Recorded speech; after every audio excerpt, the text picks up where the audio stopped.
Welcome to Hoopty's Rides and Reviews. I'm currently in the middle of a WPL crawler build. I'm trying to get some power out of this truck. I'm a little bit tired of it not having a whole lot of power.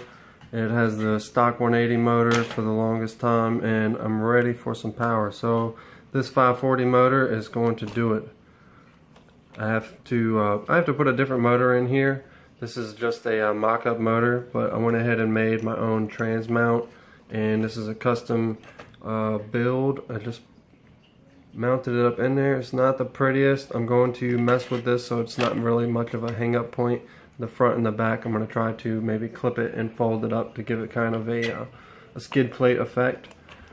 And it's really not that much lower than the stock transmission was.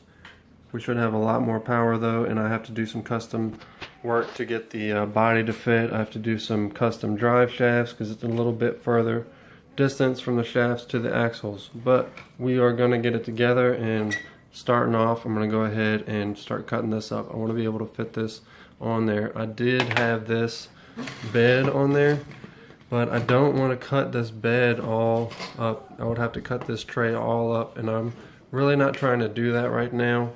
I might do it later, but I don't think I want to cut that bed all up because I paid extra for that bed. So I'm going to try to fit this thing in there. I've got a little bit started. I cut that front lip off there so it can slide under the motor. And I think I'm going to have to trim some more out.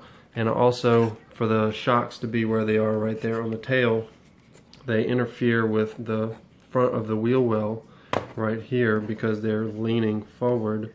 They lean into the wheel well right here. So I drilled a hole so I can get starter holes so I can cut this out. I'm going to cut out on both sides. It's just from right here to this little flat section right here. This little flat section needs to be cut out.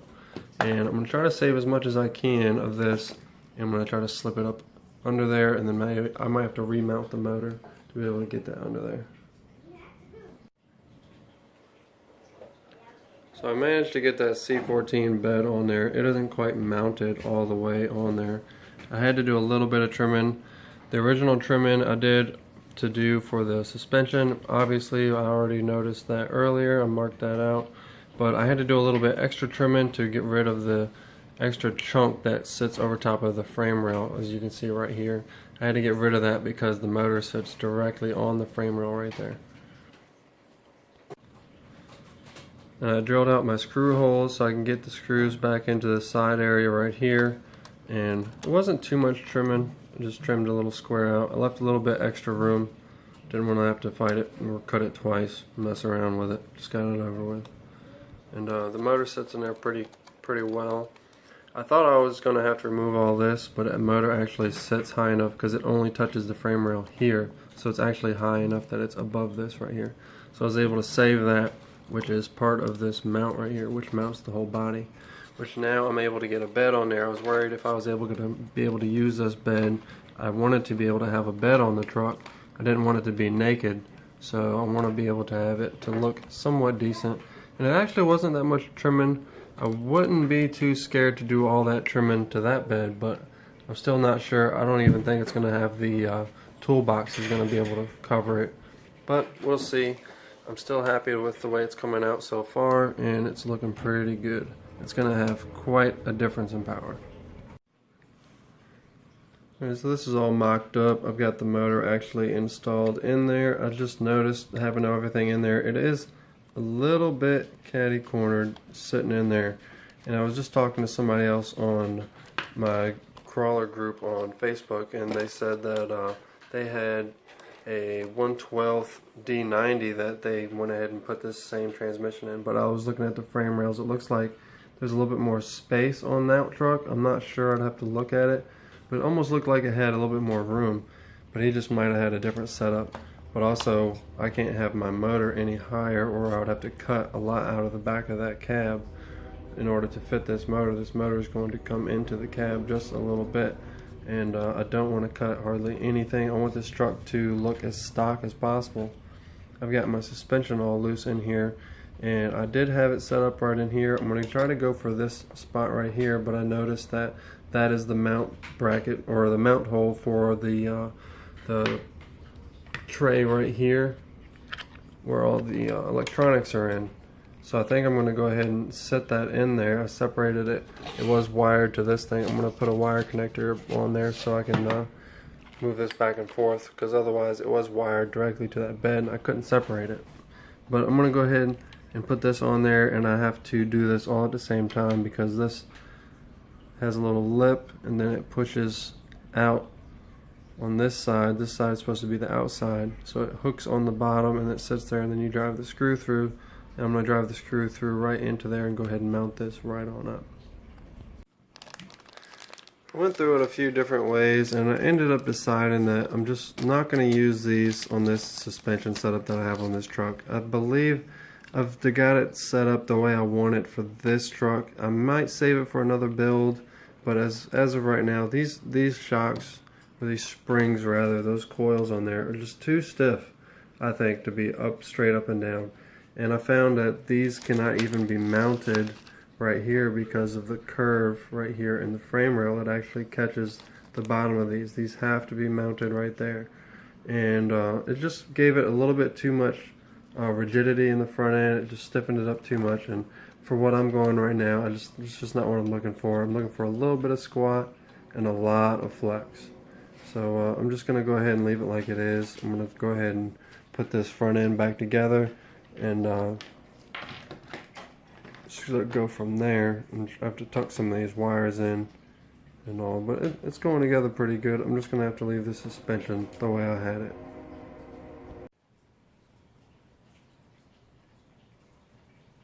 Yeah, I know it looks like I jumped miles ahead, but all I really did was set that electronics tray in there and then set the body in place just to see what it looks like.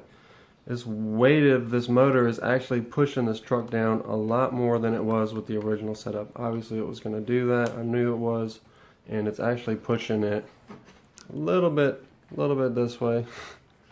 But it's not a big deal. I get the battery in on this side, and if I can, I'm going to try to slide it inside of here and maybe try to get it off of that spur gear. The spur gear is right in here, right by where the steering wheel was. It's right up against the dash. I would say there's probably 2 millimeters of clearance. So if you do this, make sure you've got enough clearance to get your dash in there. Otherwise, you're going to be removing your dash. And I don't know if you can keep your windshield in there if you remove your dash. So you're going to have to keep that in mind. I wanted this truck to look as stock as possible. And this is about all the trimming I've done since my last scene. I've had to trim out the body just a little bit. I came up more than I wanted to. I wanted to be able to make it underneath this lip, and that was the whole purpose of making this bracket system underneath of here so intricate, to try to get that transmission down as much as I could so I could set it as low as possible so I could get it down in here underneath of this body. So it really wasn't too much to it. And I went ahead, since I got the sticker on there, I went ahead and grabbed my Hobby Wing 1060 and stuck it down in there.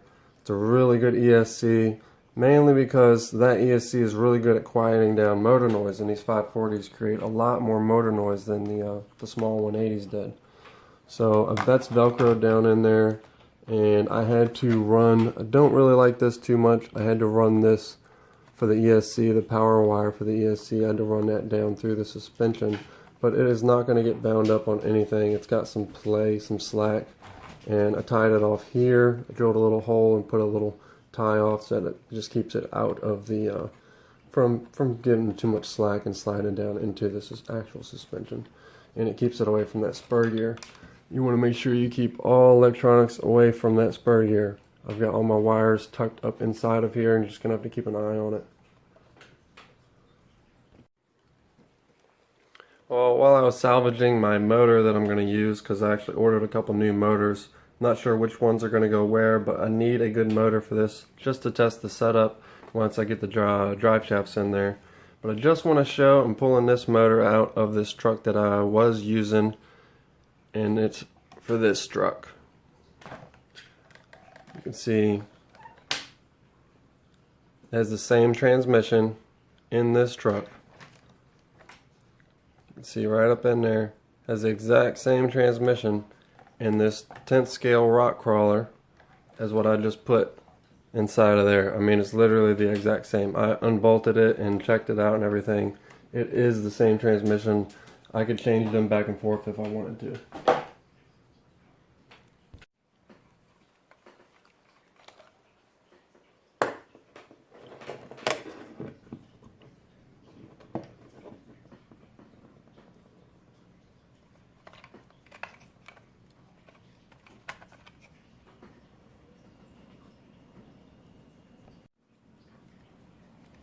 So that axial motor I put in there actually came up a little bit shorter. It actually fits in there a little bit more relaxed. It's not much shorter. I'll put it next side to side. It is a little bit shorter, which makes it more of a relaxed fit in there. If anyone else wants to take note on that, that motor is just a tiny bit shorter. And it has plenty of power. These are very good motors, very good bearings in them. Typically I submerge everything I drive. So this motor usually lasts. It has lasted the longest out of any of the motors that I've had so far, but I haven't had too many to complain about other than the cheap Chinese ones. So I'm just going to plug this thing into a 2S battery and then give it a whirl, make sure this drivetrain works, make sure this motor works, and this ESC is still functional. I haven't really driven it too much lately, so I'm going to go ahead and give it a shot, and we're going to turn this thing over and see if it functions. Alright, I got the motor wires hooked up, got a power. This is a 1500 milliamp hour 2-cell LiPo. That might need to be charged, but I'm not sure. It should do enough just to turn this motor over. So let's see if she can take some juice.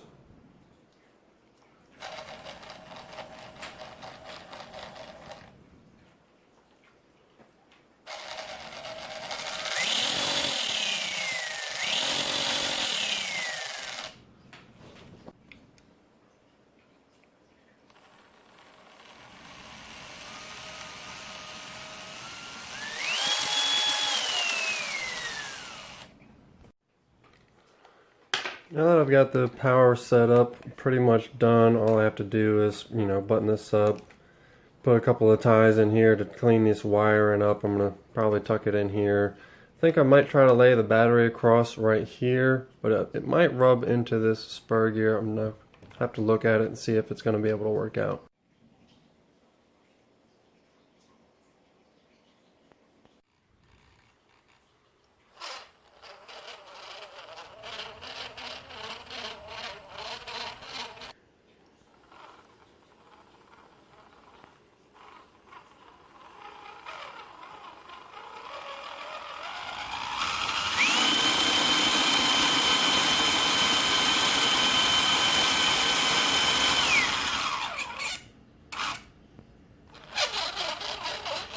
Literally, as we were sitting there building the truck, I got some new motors in the mail. Yeah. Motors.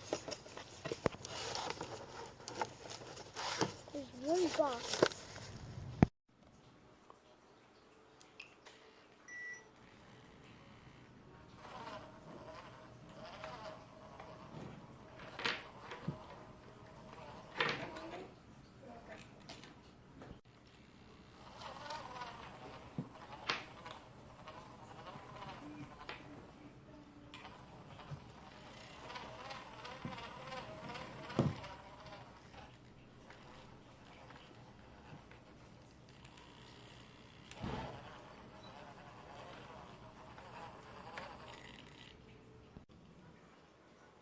So there she is in running form. I haven't got the front drive shaft hooked up yet. I'm going to have to do another different type of drive shaft. I might have to order one, or I might just order another one of these. This is actually a WL Toys 1/12 drive shaft, but it actually didn't hook onto this pinion too well, but it didn't do too bad, and I was able to trim it because it's a plastic shaft here in the center.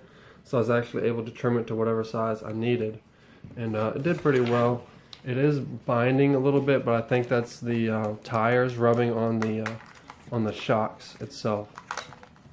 So I'm going to go ahead and do a little bit of buttoning up. I'm going to button up these wires. I'm going to go ahead and put the body on there. I'm going to take this battery off of here And I'm trying to figure out, I think I'm going to have to put this battery on the bed more than likely. Going back with these wheels right here, these are rally wheels for a 1/10 scale. These are wheel adapters, 5 to 12 millimeter. You can find these on eBay from my buddy Jay. He hooked me up with these. They're 3D printed adapters. I'm going to put these big tires on there.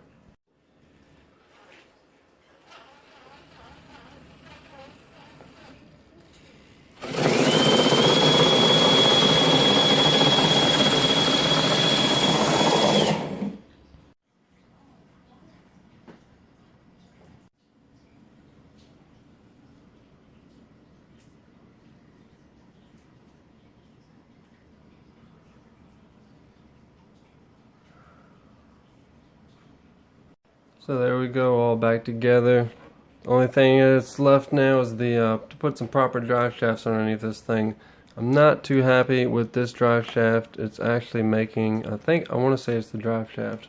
I'm going to have to take it all apart again to see, make sure it's not this axle it's binding up or anything. But I think it's that drive shaft. It's kind of walking itself forward as you creep onto the throttle. But it does really well. It's good at low speeds. It's got plenty of power for high speed, but I'm not looking to go crazy. Obviously, I'm going to rip the axles from underneath this truck if I go crazy with that type of power.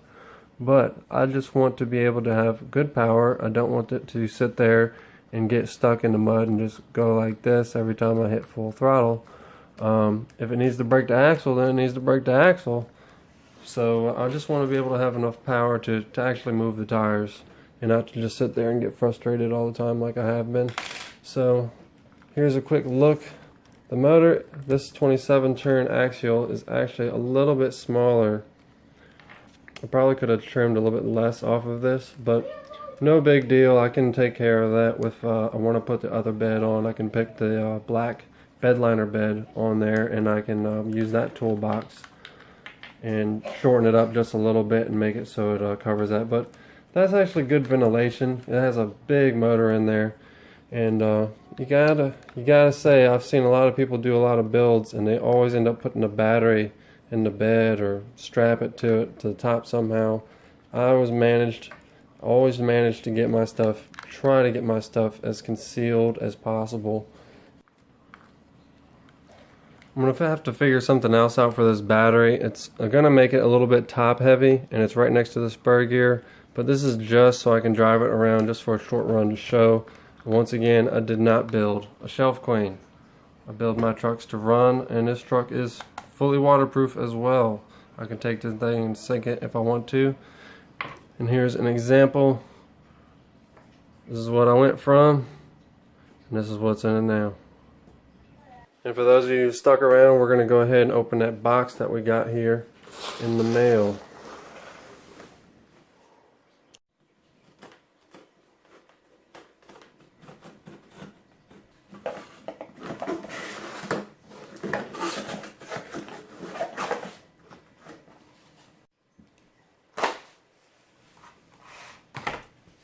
These are RC four-wheel drive, 55 turn, 540 can motors. They're for crawling, they're for the rock crawling trucks. And I was thinking about maybe putting one inside of this truck, but I'm not sure. I like how that motor is in there, that I have in there now. That 27 turn axial is actually kind of shorter, and it's actually a little bit lighter than the original motor. I think these motors are actually pretty heavy. So I might want to put these in the big trucks and just leave that lightweight motor in here.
It definitely got some torque twist issues. You can see that right there, it's sitting a little bit crooked.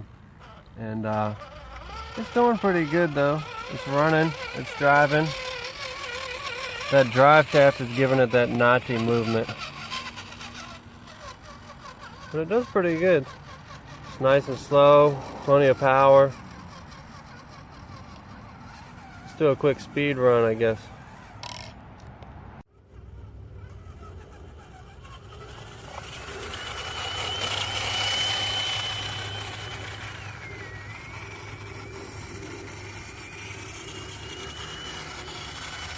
That's full throttle right there.